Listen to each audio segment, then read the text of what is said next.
In this case, the dry cow diet is much more important than what you're doing in lactation.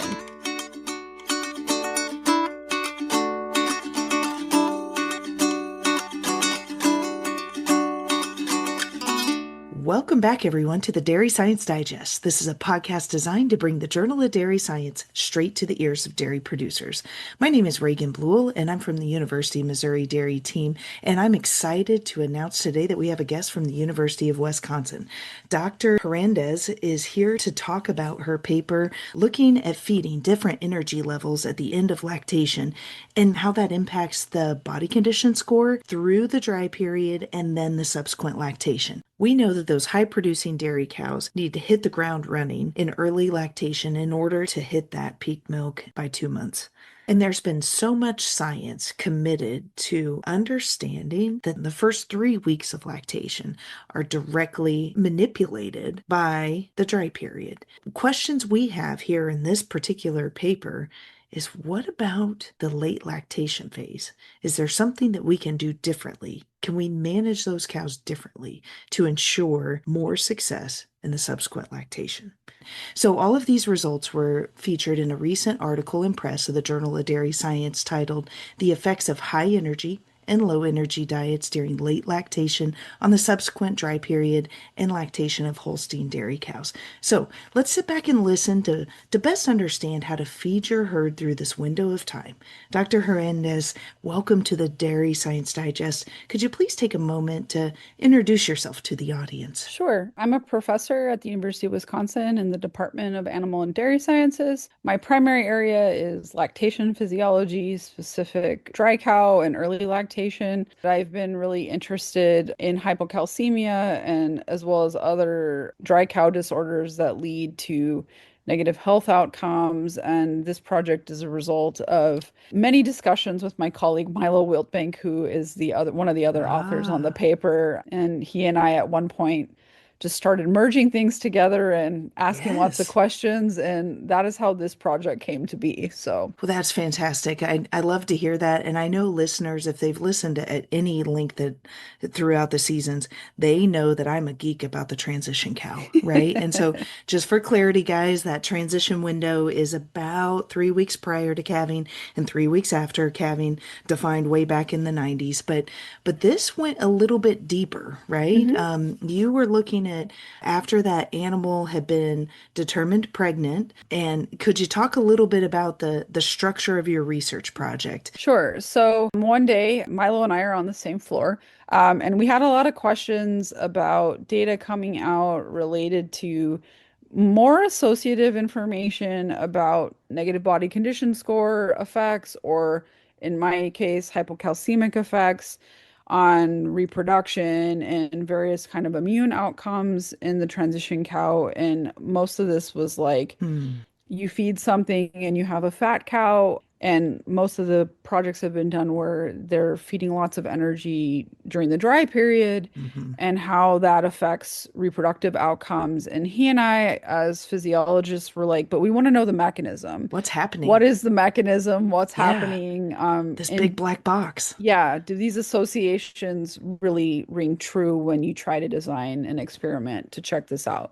So this project, he's been doing a lot of work on this high fertility cycle, Hmm. along with my colleague Paul Fricke. And Milo has had this hypothesis that a cow with a higher body condition score, and he's somewhere in that range, high being above 275 to 3.0 at dry off, and how this impacts these outcomes for reproduction. So Hmm. when we were thinking about how to look at this, all of the literature we'd seen was they feed high energy diets during the dry period, and no Hmm. one really does that. No one's going to feed that Goldilocks Right, diet during the dry period because we know it causes problems. right. So when we talked with our colleague Randy Shaver, the nutritionist in the group, we were like, how can we approach this differently to figure out what's happening? Because we know not to feed high energy diets during that dry period. So when we sat down to design this experiment, we thought about how once you reach peak lactation, you're going to start to deposit more energy after that because the cow's Yeah, not producing as much milk, over the but hump. she is also pregnant Yeah. and that diminishes. And so there's an opportunity there to look at what might happen if the cow got to a higher body condition score during that period of time and what that would look like postpartum. That was kind of the etiology of this project, and no one had Hmm. ever looked at it this way. What kind of ration did Schaefer design to kind of shake out these effects? So when we sat down on how to go at this, Randy had suggested to maybe use Megalac in order to Hmm. increase the energy level of the diet to get them to that higher body condition score. And our thought was to try to get to 4. We never got there. It was not achievable because we got to a point where we were concerned that the cows would get ruminal acidosis. So Wow. in the end, what we ended up at was, like it says in the study, we had a group of cows that were 3.25 and a group of cows that were 3.75. And that was how they broke out by body condition score. And we were checking this. It was one consistent student, Tiago Cunha, my former PhD student who Committed works for graduate Parnell now. students. Yeah, Yes, we have a good, great team on the eighth good. floor. I love it. Um, I love it. but he was doing all the BCS. So it was consistent. The same person was doing it. And as it says in there, we were also doing ultrasound of the back fat.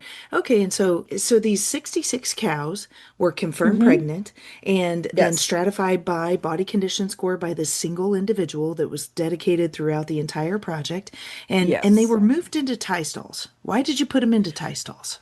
You want to get dry matter intake. Sure. And that is hard to achieve. And because we were looking at them at an individual level, so we used the Tystall facility at the Dairy Forage Research Center. Sure, and that allowed you to capture the differences between the high energy and the Yes. low energy. Yes. And the data here in the paper reported Hmm. that high was considered, we're looking at net energy of lactation, guys, right? Your mega cows Yes. per pound if you're looking at your ration, but it's reported in kilograms here in the paper. So the high would be considered 1.74 and the low being 1.5. And if I did Hmm. my math right, if you're looking at your ration sheet from your nutritionist, high energy and late lactation, they quantified that at 0.79 or low energy at 0.68. So just to kind of get you guys Hmm. to pull out your ration, look at what your nutritionist is doing in your herd, and compare and contrast to what the results were found here in this particular herd. Let's talk about how did you create the high energy versus the low energy? What were the different dietary ingredients fed during the late lactation ration? So primarily the big difference was the amount of megalac Hmm. in the ration. And that was kind of the easiest way to get more energy into those cows. And then the other thing that we did in order to get the low energy changes in that compared to the high energy was we had more alfalfa haylage and more wheat straw than the high energy cows. Um, and because we were using that calcium salt of fatty acids to put more Sure. energy in there. So that was kind of the difference between those treatment groups for the most part. Just just bulked it up, right? Yes. With that Yep. wheat straw and reduce the high moisture corn. Okay, and so did they eat it? They did. Yeah. They sure did. There were a few things, and it's not fully in here because, as you saw, this was a really large study and a very Hmm. long study. And one of the things that happened was the cows adjusted their milk production. So, in order to compensate for what they were eating, there were certain cows that never became fat. And that was because they just started making more milk, which is a challenge Yes. in a late lactation Isn't cow. that funny? Isn't that Yep. funny? And Yes. certain Yeah. cows in the low energy group just stopped making milk. She's like, I'm done. Yeah, And guys, that's why it's so important to have this individual animal monitoring so that we can really understand the unique differences between each one of these beasts, right? And right. guy, you can't see her eyes on the video right now, but this physiologist, the textbook says they're supposed to do this, right? Yep. So why did some of these cows not read the textbook? Right. Yeah. So we're doing we have a couple of like side papers because it was incredible and we thought it was important to talk Hmm. about those nuances Hmm. for future study designs and get Yeah. at what the physiology is on that because they didn't read the textbook. Yes. And so we're excited to get that Can't wait to read out that. there Yeah. because Neat. it was incredible to watch them do that. Sure. So that was how we achieved those. And they Okay. ate the diets, and we fed these diets for 12 weeks. And Yep. they started in the group that were getting the high energy, started to increase their body condition score as well as their back fat thickness. Hmm. Ones with the more controlled energy, they didn't really change much. They went up a little bit. And so in the end, while we were trying to achieve a bigger gap between the two, but because of the limitation of not wanting to give them Sara, um, Hmm. we certainly went to this. They had to be within half standard deviation to be in the group. So as I said, in a future publication, we'll talk about what we call responders versus non-responders. Mm. But Yes, I've got a question yes. about that later on. Yes, good. Okay, so So, graphically, I think this is a great opportunity to draw attention to the fact that at the bottom of the show notes, guys, there's a clickable link that takes you directly to the Journal of Dairy Science open access paper. And you'll flip near the middle of the paper, figure one, letter A, talks about that it graphically, what she just said, yes, the body condition score on the y-axis and the 3 months that they fed the different diet. And you can yes, quickly see the segregation of the two lines where those low energy animals, of course, they were gaining a little bit of condition because they're in later lactation, milk yield's starting to go down. So they're starting to lay on some fat. But boy, those high energy animals that are receiving that much higher plane of energy definitely started to pack on some of that fat, and all of that was planned. That was exactly what you were supposed to do. And so what I found really interesting was looking at the dynamics of dry matter intake in addition to that.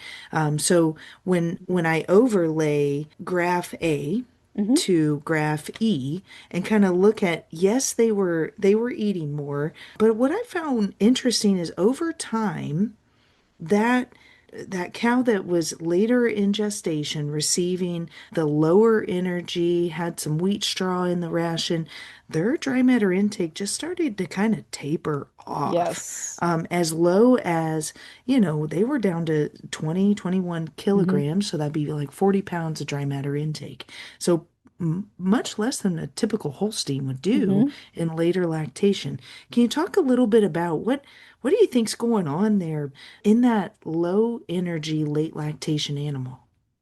Their milk production was certainly going down. As I said, there were some I'll never forget because at Dairy Forage they milk 3 times a day. Hmm. We had this was I think one of the outlier non-responder types, but one cow that was milking 2 pounds. Oh man, And they were like, "Do we bless her really have to heart. keep milking this cow?" And I was like, "Yes, we need to." Yes, yeah, we have to I'm quantify it. sorry. I'm sorry.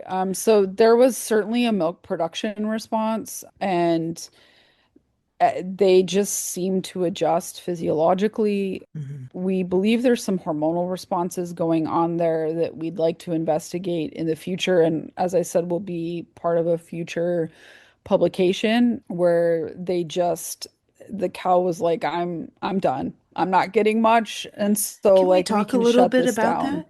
There, Sure. there in your discussion, you were talking about leptin and that hmm oxidative, hepatic oxidative theory. Can we dive right into that deep dark box of energy partitioning, Miss Sure. Physiologist, please?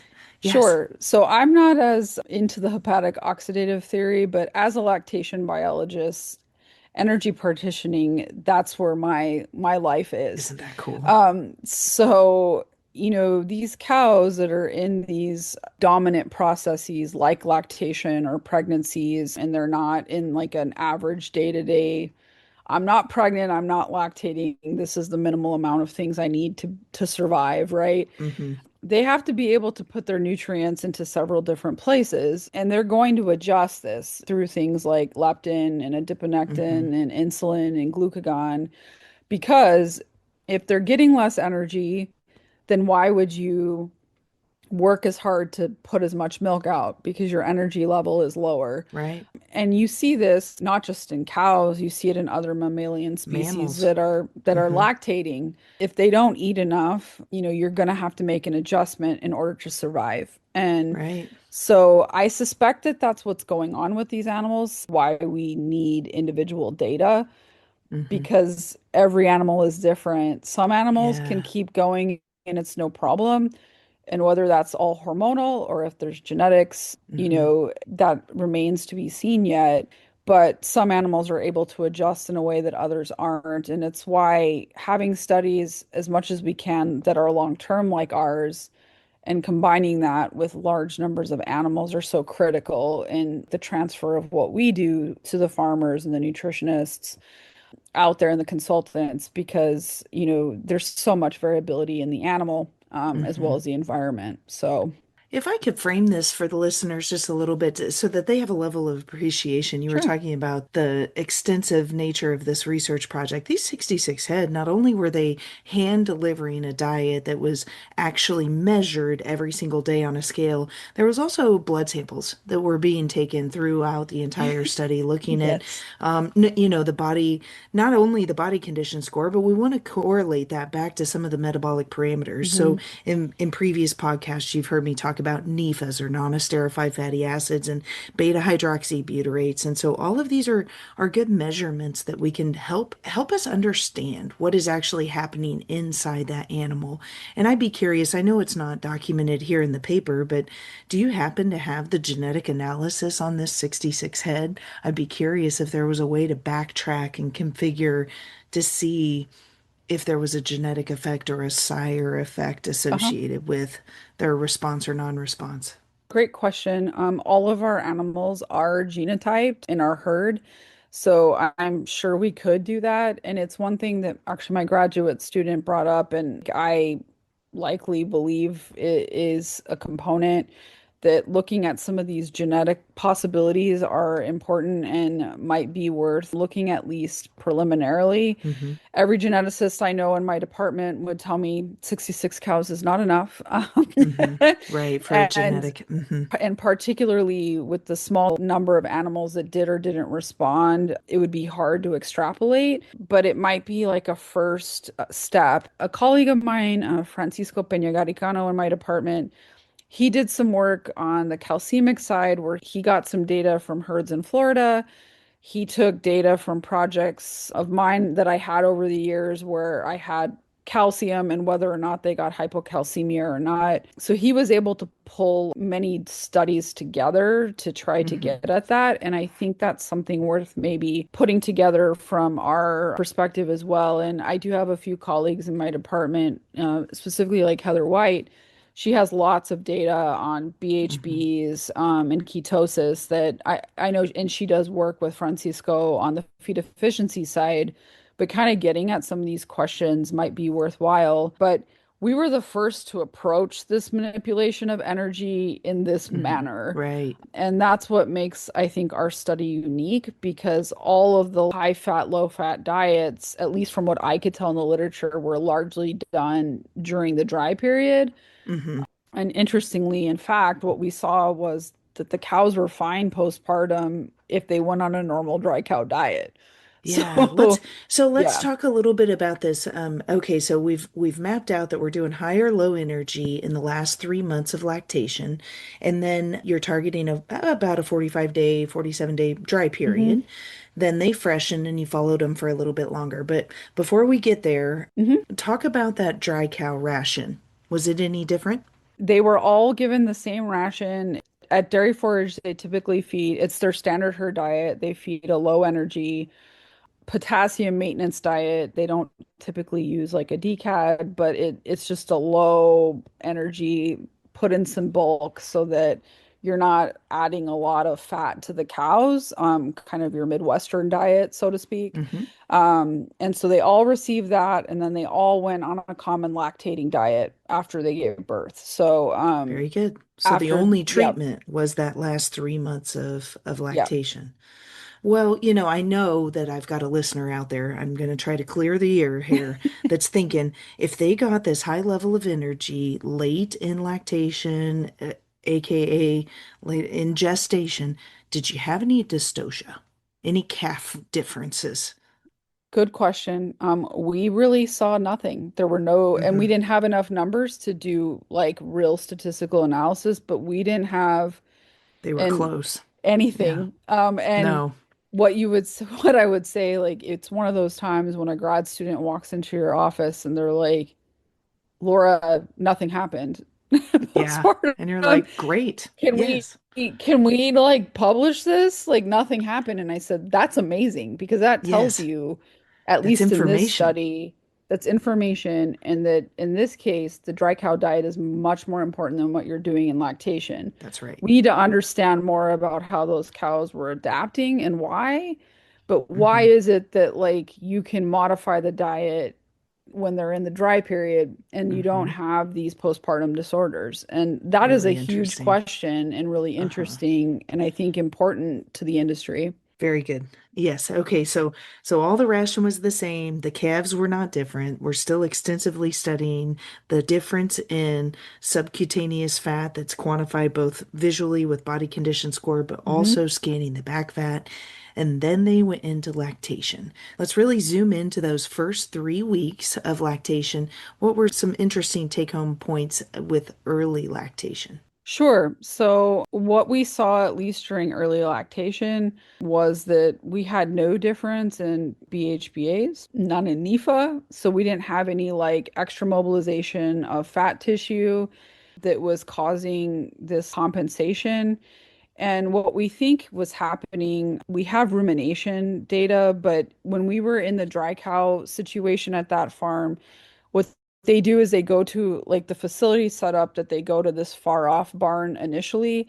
So they're in a pen and they're all receiving the diet. So we didn't have intakes for about 20 days post dry off. But what we did see when they came back to the close up area, which they went back into the tie stall facility along with the rumination information, was that the cows essentially just dealt with the situation during the dry period. Isn't she so They resilient? course Let's just corrected. pause and be like, wow, this cow is great. And that's got to give us some solace here, guys. You work hard every single day and you try to Yes, do right to your herd. And just know that she's gonna smooth out all the bumps, right? If that silage exactly. harvest isn't going exactly how you had planned here in the middle of August, that's okay. Work with your nutritionist, try to do the best you can. But even if you really throw it off, like you guys really threw it off, Oh, big time. you really threw it off. And she says, I got this. It was so It was impressive. crazy. And it, you always hindsight is 2020, and like all science, it takes you like now I have 100 more questions. I Um, know, right? but what we saw was that the high energy cows, what they did was they ate less than Yes. the low energy cows. The low energy cows ate more, and when they gave birth, they were all about the same.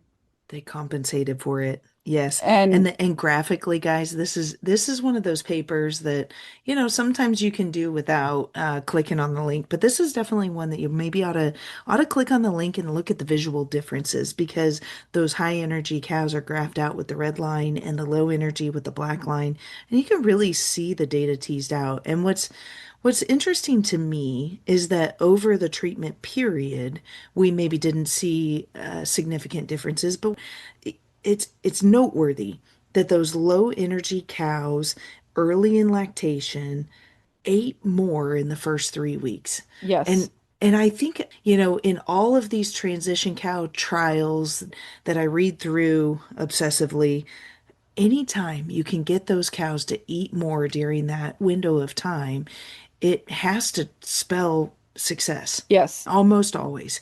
And so I think that when I looked at that graph on figure 3D, I was like, wow, she got them to Hmm. eat, and And that was exactly it. I mean, it really, really supports like a lot of people's work in the space. Sabine mhm, Mann and Jess McCart and myself and others, Barry Bradford, that mhm, if you can get the cows to eat, she's going to do it. they can make up for a lot of these other issues.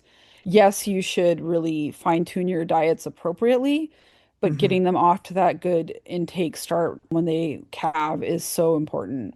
Yeah, I think the actual quantifiable difference when you convert it over to pounds is, guys, they were consuming about 4 pounds a day more Yeah. than your high energy cows. Now, let's talk a little bit about in your discussion. I know it wasn't measured specifically in this trial, but the visceral fat. Talk about how we do the best we can utilizing this free measurement of body condition score. And we're trying to even get better through the science by measuring back fat, knowing that guys in Hmm. the field's probably not going to do that. But let's talk about visceral fat and what that fat is doing as it's moving through this 6 week window. Yeah, so of course, again, hindsight's 2020, but getting a liver biopsy would have told us where did the fat go? Right. Was it depositing it in the liver? And I mean, it doesn't appear that they have fatty liver based on biomarkers, but Uh-huh. where did it actually go? Go. And the other part, like I said, I mentioned that we saw these groups of cows that just were like, we don't care what you feed us, we'll just adjust by making milk Hmm. or not making milk. Right. And so I wonder if there's something there as well from a metabolic standpoint that could be Hmm. happening, within the tissue itself. And so we did Yeah. this partway into the project because we saw this happening. So we don't have lots and lots of samples and we still have to process them. But we took some mammary gland biopsies to see Cool. if we could get some data from that. But, we certainly did measure some interesting things. And as I said, I'm hoping to get that paper submitted here shortly. That's exciting. And it really came from my student, again, very frustratingly and very expensively, of course. It's not cheap to run these analyses, Right, but exactly. he'd come in and Tiago was like, Laura, nothing changed. Nothing I changed. read this, I Yes. tried this, nothing changed. What Hmm. next? Like this didn't change. What should we do Sure. next? And sometimes, a lot of times the best science comes that way because, the obvious thing doesn't work out. So what is it? Yeah.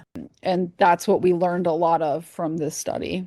There's some gears moving in there somewhere. So, as the lactation gal, let's talk a little bit about Denovo fatty acids. And so, I guess starting at Yes. the 30,000 foot, You. spoiler alert, guys, I think she said it several times, nothing happened.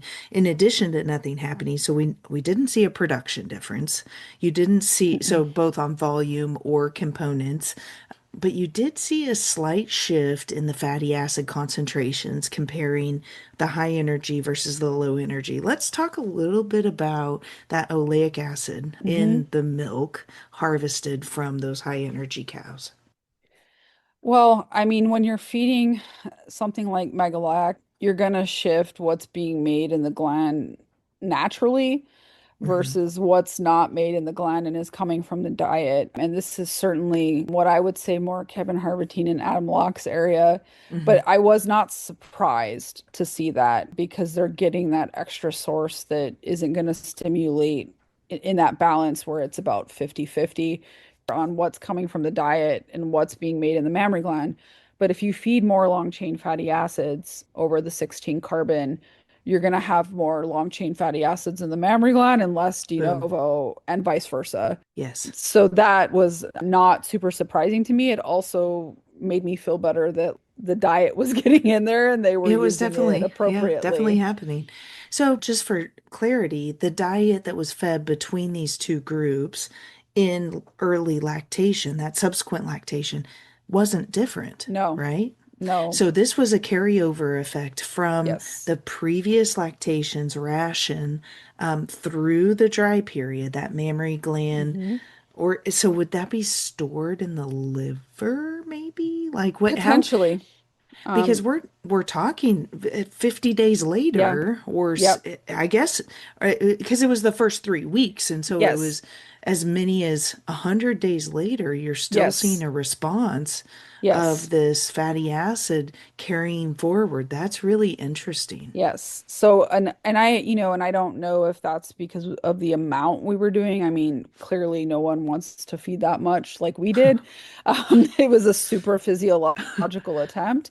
Yes. But it was very interesting to see that it carried over that long. And even though you dry the animal off at 40 to 50 days, depending on where you're at, that mammary gland is in the last phases of colostrum formation and Hmm. activation of lactogenesis, getting close to that.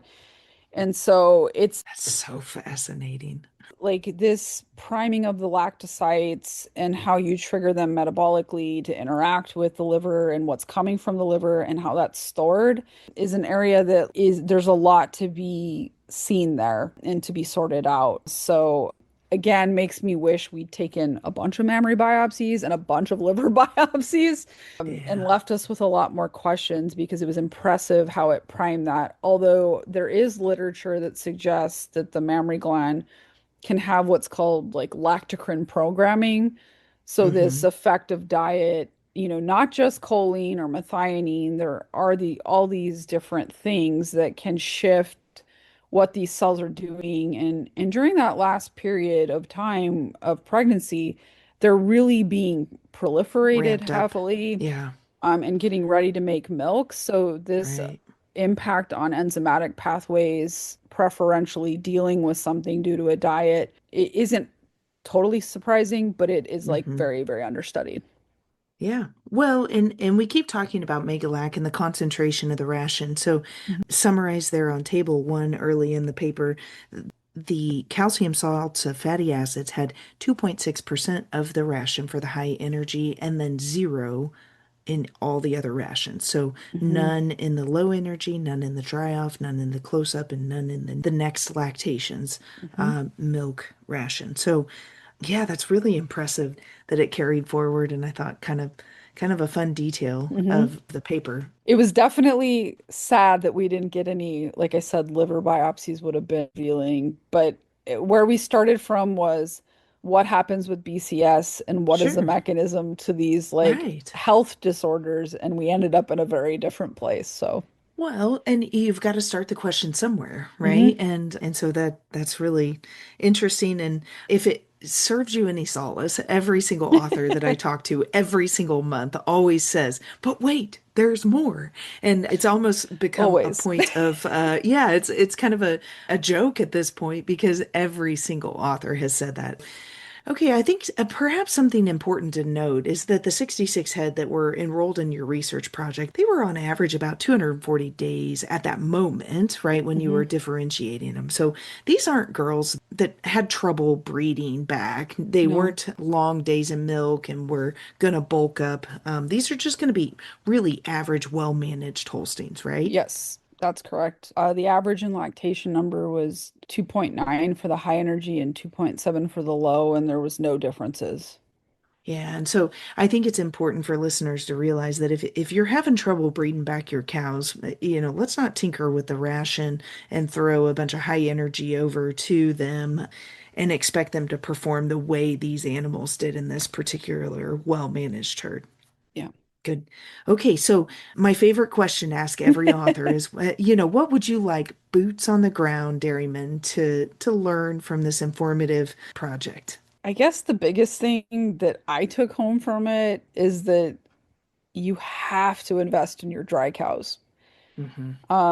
And there are a lot of things that people do in late lactation, for economic reasons and health reasons, but you really need to invest in your dry cow diet and making sure that they're getting well managed diets, and that if you're doing that, they really should transition well unless there's some massive, problem that could pop up, whether it's like they were at days in lactation, as you mentioned, or they're very, very old, or, something of that magnitude. But what it really told us is if you take care of your dry cows and you get them eating afterwards, you can really deal with a lot of the issues that come out. So Fantastic. everyone does it in a different way based on their farm and their environment and their labor force, but that is where you should put your money. Can't ignore it. Did you hear that, guys? That is where you should put your money. Seriously, there's so much research that supports that, and this does too.